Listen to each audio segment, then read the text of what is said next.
Ini baru melalaikan sholat. Bagaimana lagi dengan orang yang meninggalkan sholat sama sekali? Maka orang yang meninggalkan sholat sama sekali, bagaimana hukumnya? Ada dua keadaan.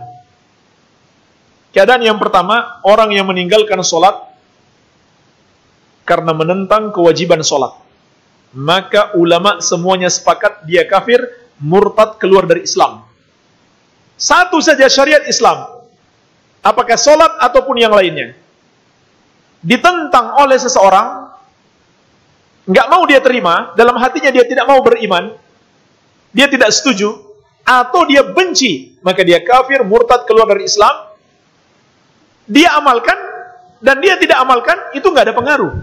Dia sholat, tapi dalam hatinya dia tidak senang dengan kewajiban sholat, atau dia tidak setuju dengan kewajiban sholat. Walaupun dia sholat, ulama ahlu sunnah wal jamaah sepakat dia kafir, murtad, keluar dari Islam. Ini bentuk yang pertama. Yang kedua, orang yang meninggalkan sholat karena malas. Bukan karena menentang kewajiban sholat, bukan karena benci dengan kewajiban sholat, malas saja. Bagaimana hukumnya? Maka ulama Islam berbeda pendapat. Dalam mazhab Ahmad, dia kafir, murtad, keluar dari Islam, walaupun hanya karena malas.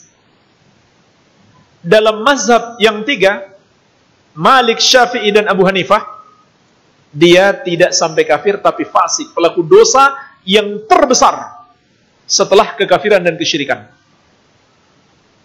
Bahkan Imam Ibnu Qayyim rahimahullahu ta'ala menukil dalam Kitabus Shalah, ulama Islam sepakat, tidak berbeda pendapat, meninggalkan sholat lebih besar dosanya daripada membunuh, berzina, mencuri, korupsi, makan riba, minum khamar, sebut semua dosa besar. Meninggalkan sholat lebih besar dosanya. Jadi yang nggak korupsi jangan merasa lebih baik kalau nggak sholat. Dia lebih buruk daripada yang korupsi. Makanya harus dibentuk komisi pemberantasan orang meninggalkan sholat. Ya. Bahkan yang lebih dahsyat lagi, yang seharusnya ada komisi pemberantasan kesyirikan dan kekufuran. Itu dosanya lebih besar. Kita adalah orang yang ditipu oleh setan kalau kita menganggap korupsi lebih besar dosanya daripada meninggalkan sholat. Kita begitu marah dengar orang korupsi, orang sholat, nggak sholat di dekat rumah kita, kita biarkan saja. Lalu kita mencela sampai turun ke jalan, bikin macet jalan hanya gara-gara orang korupsi. Betul, dia salah, tapi yang meninggalkan sholat lebih salah lagi. Ulama Islam sepakat, meninggalkan sholat lebih besar dari semua dosa-dosa besar. Hanya ulama kemudian berbeda pendapat, kalau dia meninggalkan sholat karena malas, kafir atau tidak? Menurut jumhur ulama tidak kafir, tapi mereka sepakat dosanya terbesar dibandingkan semua dosa-dosa besar. Menurut Ahmad, kafir. Lalu, bagaimana hukumannya? Itu juga ulama berbeda pendapat. Menurut Imam Ahmad, menurut mazhab Hambali, karena kafir, ya hukumannya hukuman mati, murtad. Hukuman bagi orang yang murtad. Tapi menurut mazhab yang tiga, ini yang menarik, perlu kita cermati. Menurut mazhab Maliki dan Syafi'i, dia tidak kafir, tapi hukumannya harus hukuman mati. Jadi, kalau kita mau ikut mazhab Syafi'i, ini dia hukumannya. Orang yang nggak sholat, hukumannya hukuman mati. Kalau menurut mazhab Hanafi, hukumannya terserah hakim. Terserah pemerintah. Tapi harus dihukum yang paling berat. Contohnya apa? Penjara seumur hidup.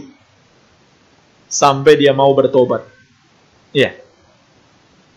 Jadi, hukumannya keras menurut para ulama mazhab tersebut.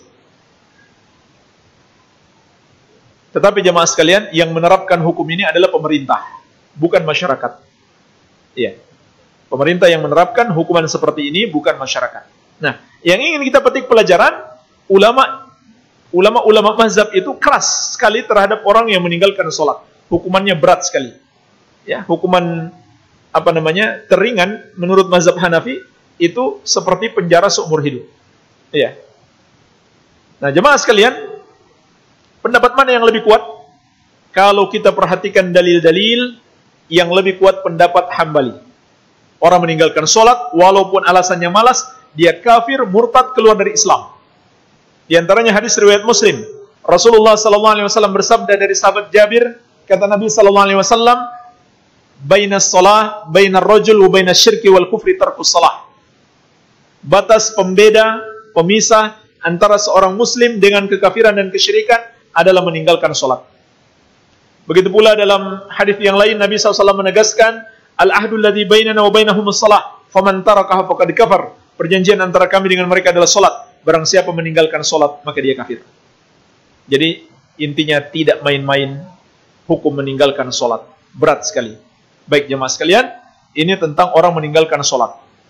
Kalau menyanyiakan sholat atau melalaikan sholat saja sudah berdosa besar, apalagi meninggalkan sholat. Maka sifat orang-orang beriman yang kedua, mereka selalu menegakkan sholat.